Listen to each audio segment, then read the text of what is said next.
Okay, the woman caught in adultery.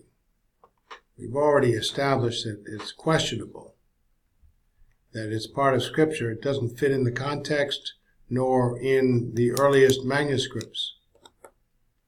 And a lot of the Bible compilers and translators and those who do commentaries doubt that it is part of God's Word, but it doesn't contradict any of the doctrines of the faith. So we're taking a look at it. I'll leave it up to you to decide. John chapter 8. Looking at the second part. So I left off at a sentence, John chapter 8, where he was remaining in the temple, continuing to write on the floor, as the elders, the oldest ones first, and then the younger ones left the temple area. And he was left alone with the woman. Excuse me, I still have this cold. It keeps coming back. So that was the sentence. Let's back up a little bit.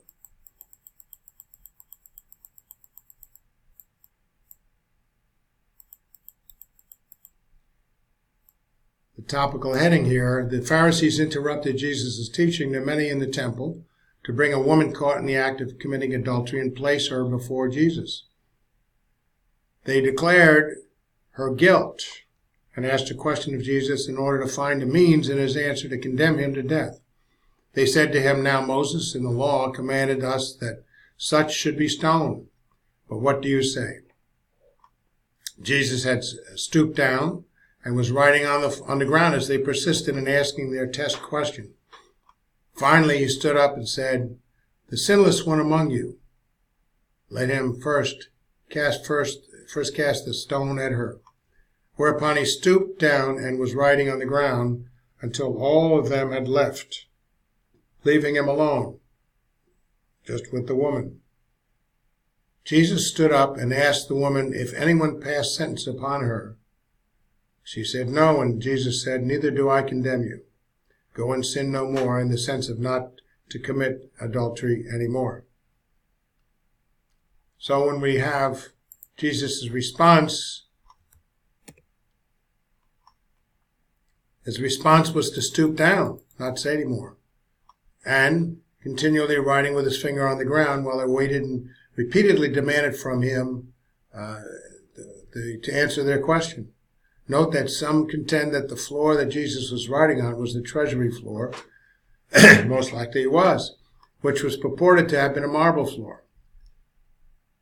Some contend that he couldn't have been writing on it or did so miraculously, but this presupposes and reads into that the floor did not have dust upon it, which would have easily afforded writing upon it. Furthermore, what he wrote wasn't an issue. Furthermore, the context supports nothing miraculous, nor does it digress into what Jesus was writing. In any case, there's no point in editorializing. There is no need to know the condition of the floor or the content of what he wrote in order to properly interpret the passage. Just take the words as they are. So the scribes and Pharisees continue to repeatedly demand that Jesus give them his verdict on the woman caught in adultery as he was stooping down and running on the ground.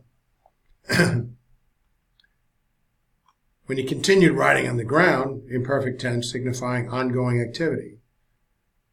This is not to say, as some contend, that he was advocating that only those who without sin could enforce the law, something that is not possible with mortal men. In essence, Jesus was not pronouncing judgment upon the woman at all. They couldn't get anything to stone him for. He left it up to the rulers to stone her or not. In the final analysis, they had the authority to ignore his judgment since it had no weight in court. Ironically, Jesus was the only one without sin and did not pass judgment on the woman either way. The context was one of the rulers using the law to set up Jesus, an individual who heretofore had not committed any offenses at all, and they wanted to entrap him into declaring something that could be used against him to convict him of a crime punishable by execution. But the law of Moses was never intended by God to be instrumental in such an injustice. This attempt at convicting Jesus evidently weighed heavily upon the Pharisees, or it may have been other personal sins, but this sin was the most immediate. While Jesus pursued writing on the ground, the scribes and Pharisees, having heard what Jesus had to say and being convicted in their own consciences of not being without sin, were going out of the temple, one by one, having begun with the elders upon the last, until the last ones, the younger ones, left. Note that the elders left first, the ones whose point of view was customarily most respected. Therefore, the rest of the elders, the rulers, took the elders' lead. No one took up a stone and threw it at the woman. And Jesus was left alone with the woman in the midst of the temple area. Whereupon Jesus, having lifted up himself, and having seen no one but the woman, evidently they were all alone in the area, said to the woman, "Woman, where are those your accusers? Did no one pass sentence upon you? Condemn." And the woman said to Jesus, "No one, Lord." Whereupon Jesus said to her, "Neither do I condemn you." And that's in the sense that being an official judge of the Jewish courts, nor was the purpose of Jesus in his humanity at this time to condemn sin, but to make provision for forgiveness of sins unto eternal life.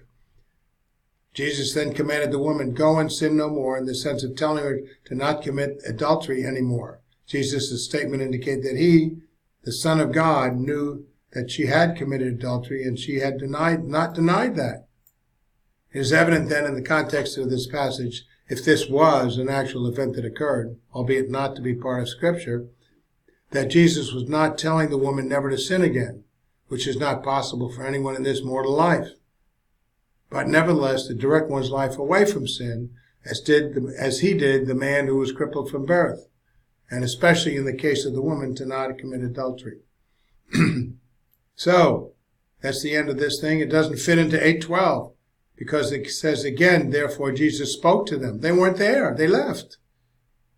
So it wasn't fittable into this context, even if it was possible that it was an actual event. It didn't fit in because 8:12, which is authenticatable as part of chapter 8 of John, says Jesus spoke to the ones in the ones in the area, but they'd already left. So we'll return to this in John 8:12 next time to read from the actual context of John chapter 8.